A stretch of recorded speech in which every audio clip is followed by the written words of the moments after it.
while I'm waiting for you guys to get going, I want to just talk to you about expectations when you're learning a new skill. So today is it's like practice, right? By the end of it, we'll come out with something, but right now it's practice.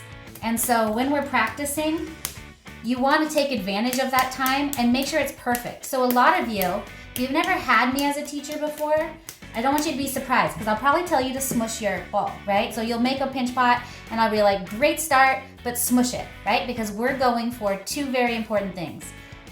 Even walls from the very bottom to the very top and everywhere throughout. So if it's skinnier on the top than it is on the bottom, smush it, right?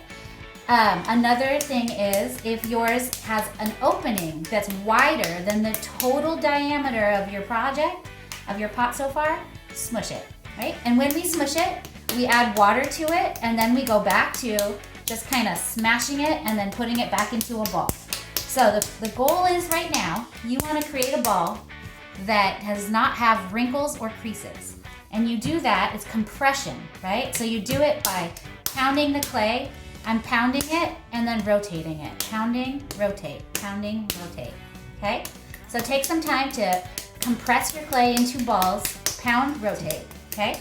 So next step, are we ready? Say no if you're not.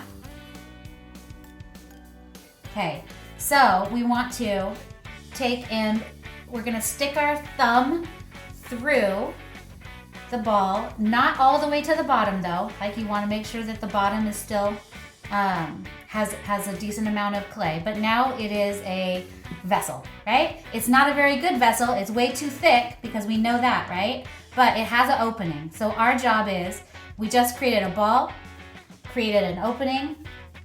Now we're gonna start with using our pinching motion, which I'm gonna show you before you do it.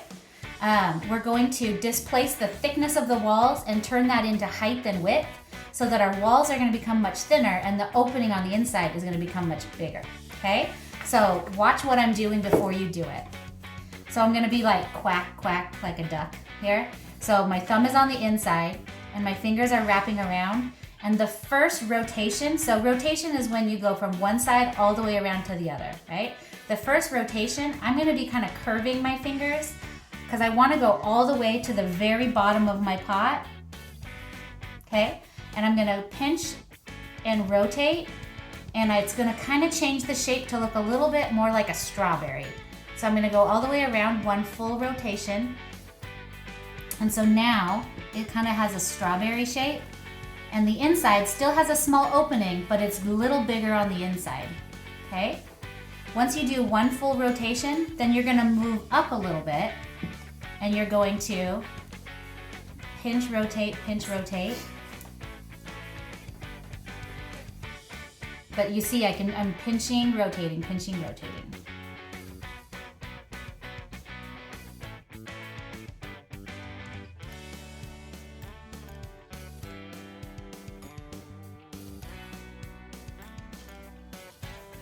All right, so I think my pinch pot is finished. If you look in there, it's nice and roomy on the inside. The top is smaller than the total width, right? The total width is smaller than the rim.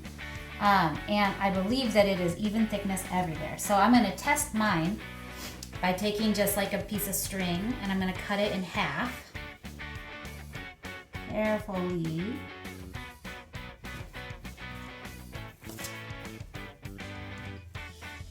So that when I open it up, I can see the thickness is even from the bottom on the sides all the way to the top. It's the exact same thickness.